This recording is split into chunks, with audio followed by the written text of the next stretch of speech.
Hi, and welcome to Grammar Lessons with Heather. This lesson will explain the passive voice. Let's get started. First, let's compare two sentences. Someone stole my car, and my car was stolen by someone. Do you know which of these sentences is passive voice? If you said the second, you're right.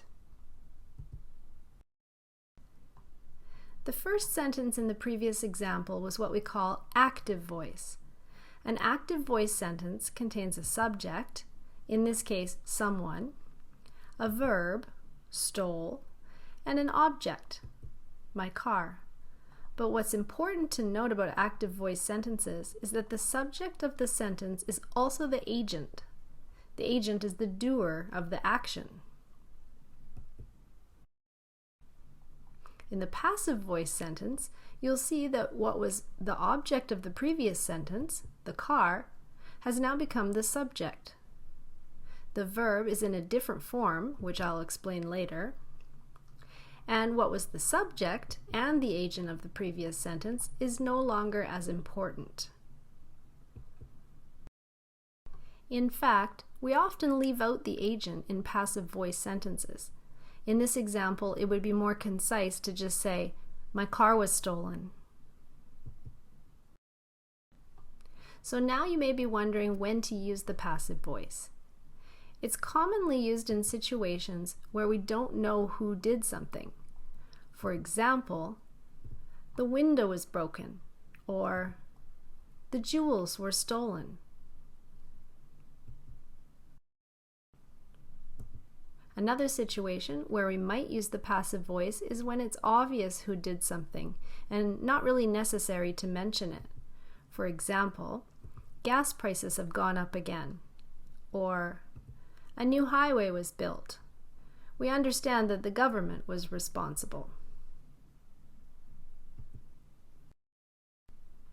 Finally, a less common but possible use for the passive voice is when we don't want to mention who did something.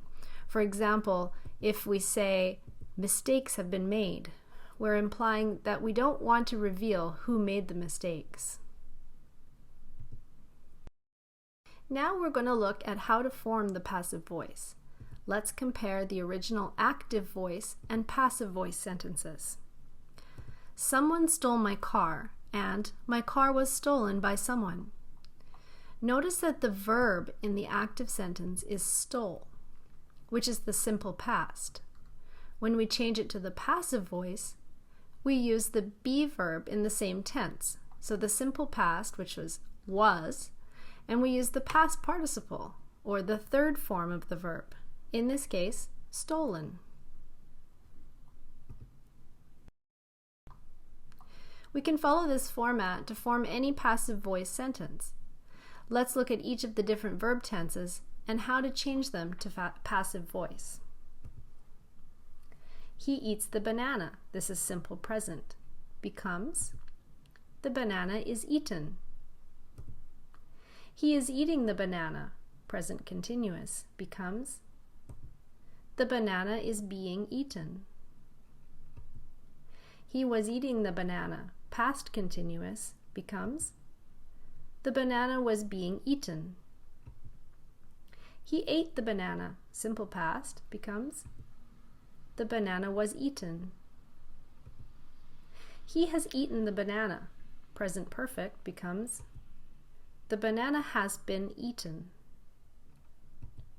He had eaten the banana. Past perfect. Becomes, the banana had been eaten. He will eat the banana. Future with will. Becomes, the banana will be eaten.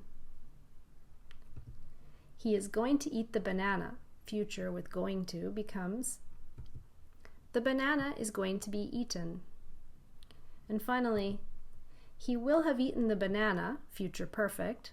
Becomes, the banana will have been eaten. Now it's your turn. Think about how you would change each of the following sentences to passive voice. Pause the video while you think about your answers. The government raised taxes. Taxes were raised by the government. Someone has stolen the school's flag. The school's flag has been stolen.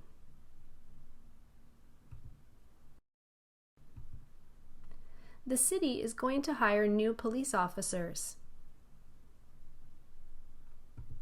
New police officers are going to be hired.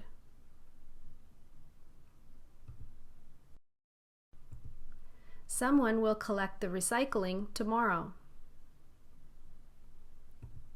The recycling will be collected tomorrow.